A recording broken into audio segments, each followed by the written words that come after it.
Hi everyone, this is Dr. Nitin Chhoda with Ignition Time. Boy, it's been a busy day from me today. Hopefully you guys have been getting a lot of value and a lot of content, because there was so much to report that I had to break it down into several different videos so that you would get a full picture of everything that's going on with the President's executive powers. In this video, I'm going to talk to you about politics and popularity and potential lawsuits and the fact that there is no second stimulus check at the time being. Yes, you heard that right. There is no second stimulus check.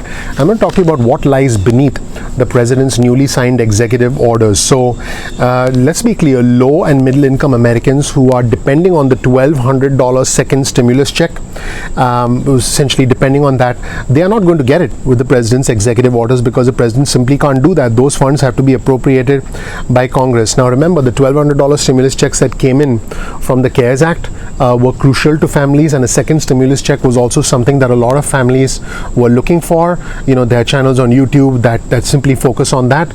My goal is to, and they do a good job, let me be clear, my goal is to focus on the bigger picture and help you plan in the next phase of the political landscape, the financial landscape, the employment landscape of our country. So lawmakers were pushing for a second round of those checks.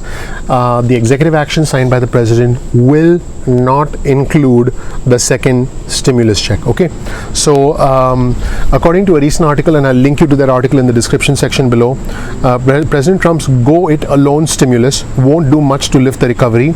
A series of executive actions will provoke lawsuits, but it is unlikely to actually grow the economy. And this $400 a week unemployment booster, if you will, is not technically federal unemployment extension. It's a separate program called lost wages assistance that could take months to implement. That's going to run into a lot of problems with individual states. I have covered this in more detail in previous videos. You definitely want to check out my previous videos. So go to the channel.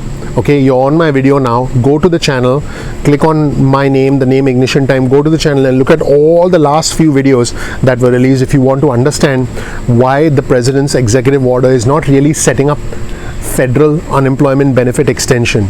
It's setting up a lost wages assistance program. And for the 1% of you who are like, oh, it's just a technicality, that's not true. Why? Go watch those videos so you understand, because the federal unemployment benefit assistance was direct money from the federal government to supplement what the states were paying, and boom, the money goes to, you know, to the recipients who need it the most. But this is setting up a lost wages assistance program. It's a grant from FEMA through the DRF fund to states who now have to chip in 25% on their own, which, by the way, is very complicated. Many states could take months, and some states, according to Michelle Evermore, they would take 2 years to set up something like this. Don't expect that money anytime soon. Any channels or anybody that gives you false hope that, oh, you're still going to start to get $400 a week from next week, I'm sorry guys, I'm here to tell you the truth. It's not going to happen. Nobody's reading between the lines like I am on my channel, and I'm telling you the truth. I wish I was giving you good news, but my focus is to give you the truth, and so that's what you get on my channel. So please don't believe the hype. Don't have false hope. I've said this before on my channel. I don't mind being wrong with some of my analysis, some of my predictions. I have no problem being wrong. My wife tells me I'm wrong most of the time, but I don't want to give anybody false hope. I never will on my channel, never. All right, so President Trump's executive actions could be challenged in court, and they were pitched as a unilateral effort on the part of the president to help the economy. But there is one group of individuals that it will definitely help, and those are lawyers, according to this article. Again, I'll link you to that article in the description section below. That article is actually from the New York Times. So the president's measures include an eviction moratorium. I've done a separate video on that. This is not truly an extension of evictions. The president's executive orders included a new benefit to supplement unemployment assistance through the lost wages assistance program, and a temporary delay, okay, a deferment. It is not a waiver, it is a delay in payroll tax liability for low and middle income workers, individuals making less than $100,000 a month. That is the threshold that the president set.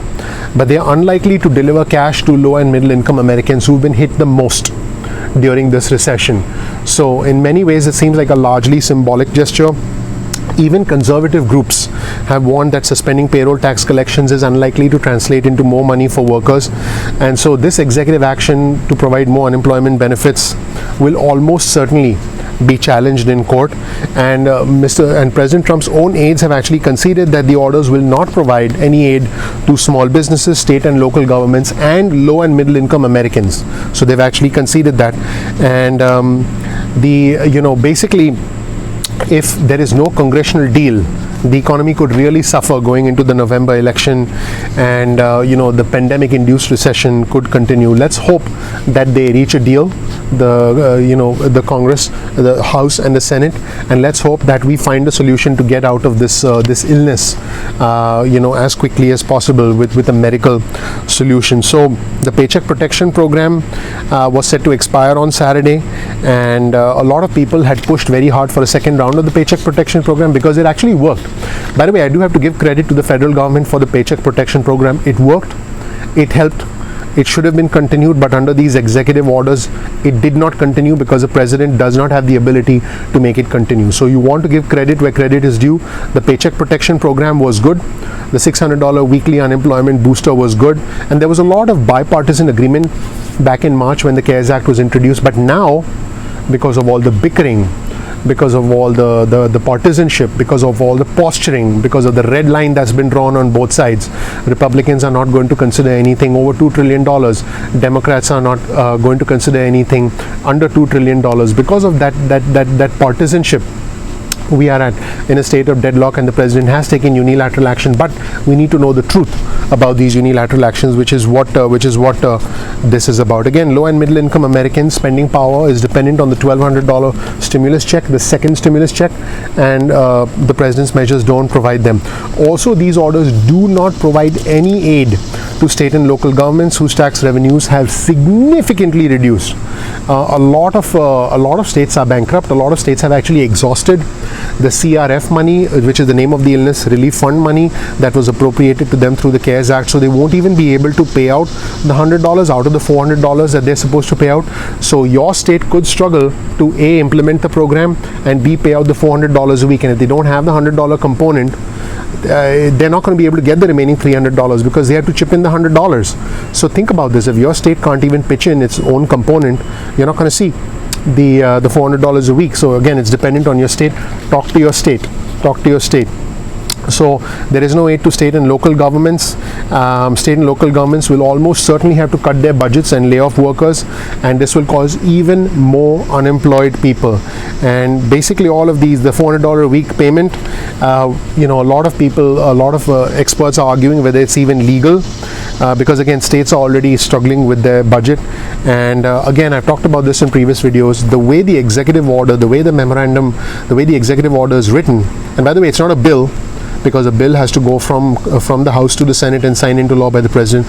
It's just an executive order, so it's not a bill. Okay, it's the way the executive order is written is that if the states have the $100, they contribute the $100, federal government comes up with $300. If the federal government's funds are exhausted, in other words, if the DRF, the Disaster Relief Fund, is exhausted, now the states have to come up with the entire $400 on their own.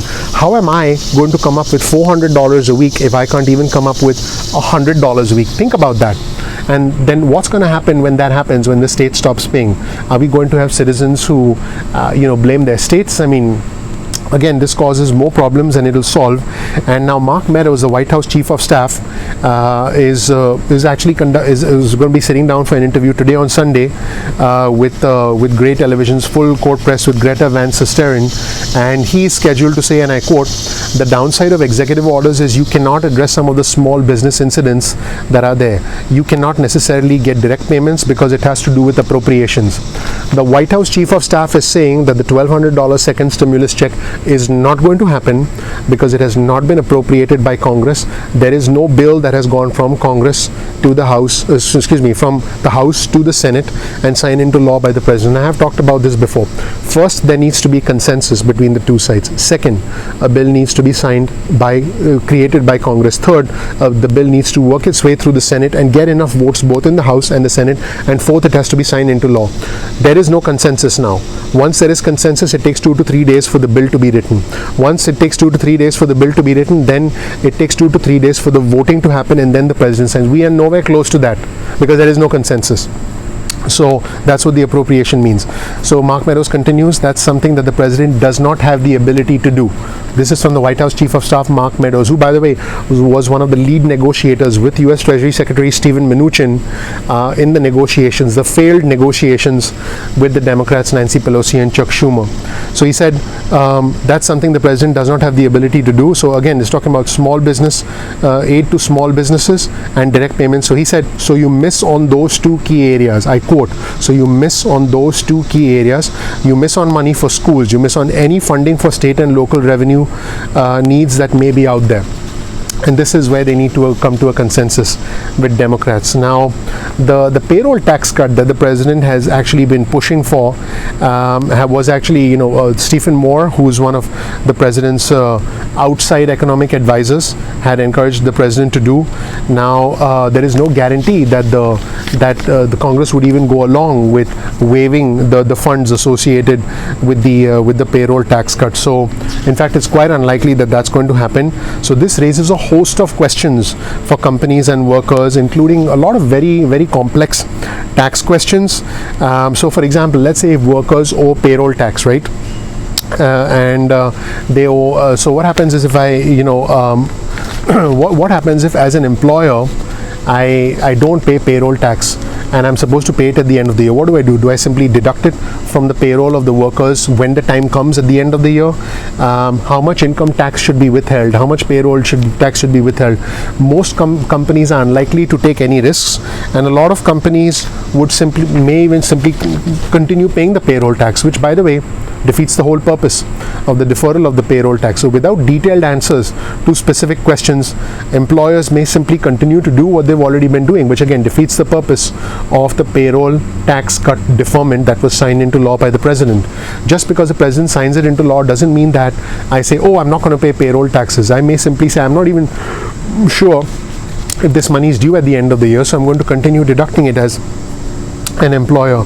Now, outside of all of this, this creates what I consider to be a political dynamic shift. It creates an economic shift. It creates a financial shift. It creates a public policy, a public perception shift in our country. Unlike anything we've ever seen, it will actually change the trajectory of the economic recovery in our country. And a lot of lawmakers have said that politics is at play now. Republicans have said that the president wants to force Democrats back to the bargaining table, and he wants to essentially show Chuck Schumer and Nancy Pelosi that they overplayed their hand in pushing for a $2.4 trillion package. Remember, they initially pushed for $3.4 trillion with the HEROES Act. Then they lowered their demand down to $2.4 trillion by saying, hey, let the benefits last for a shorter period of time. So a lot of Republicans say this is designed to force Democrats back to the negotiating table because politics is at play. Now, Senate Majority Leader Mitch McConnell said, I'm glad the president is proving that while Democrats use laid-off workers as political pawns, Republicans will actually look out for them. That's what the Senate Majority Leader Mitch McConnell said. Now, if negotiations fall apart now, and it looks like at this moment they've fallen apart, anything can happen in the next couple of days, given all the drama that's unfolded in the past few days. And there is not enough aid for businesses. There's no second stimulus check. This is basically a very risky political gamble on the part of the president, as far as the New York Times is concerned. And so it's almost like telling voters that I'm helping the economy, even though the economy hasn't actually been helped. These are words from the New York Times. I quote the article, that it is better to tell voters he tried to help the economy than to have actually helped it. And the president has claimed credit for the economy's stellar performance in the first part of his administration. But the other problem is, if jobs continue to be lost and over 1 million individuals have filed for unemployment over many weeks now, millions of unemployed Americans are struggling to make ends meet. The question is this simply a symbolic act? Is this simply a political act? And what are going to be the far-reaching consequences politically, financially, economically, publicly in the court of public opinion? Because there are multiple things going on here. The president could it's not just a political gamble, it could be something that makes the president more popular. But the question is it actually helping the economy? I'll let you be the judge of that. Thank you so much for watching. My name is Dr. Nitin Choda. I appreciate you going through my analysis today. If you learned something new, please click the like button. I've put in a ton of effort here for you guys. All I ask is you click the like button. It would really mean a lot to me. It would help out the YouTube algorithm. It would mean so much to me if you just go down below, click the like button. Also, please subscribe. If you've learned something new, please enable notifications so you get instant alerts going forward. Also, I release videos at 2 p.m. East Coast time most days of the week, so make sure you're subscribed to the channel. Finally, if you want to get breaking news and alerts from us directly to your cell phone, get your cell phone out, type a message in the message window, the word ignition or the word time, send that to the number 70,000, that's 70000, and you'll get added to our instant alerts list going forward. You can opt out at any time. You can also get added to our email list, provided you give us your email and agree to a quick disclaimer, and you can opt out at any time. I'll send out breaking news alerts. My team sends it. I give them the message, they send it out, so they don't work the weekends. I'm the only guy that works non-stop because I enjoy what I do. I enjoy delivering this kind of information. I think enjoy is not the right word. Let me put it this way. I consider it my civic responsibility to be able to educate and provide you with both sides of the story and let you make your own decisions. For me, it's not about the red or the blue. It's about the red, white and blue. I'm not Democrat, I'm not Republican, I'm American. Thank you so much for watching. I appreciate you. I hope you have enough information to make a decision for yourself, both financially in the short term and in the long term, about what you believe and where you believe our country should be heading. Thank you so much. I'll see you in the next video. Bye.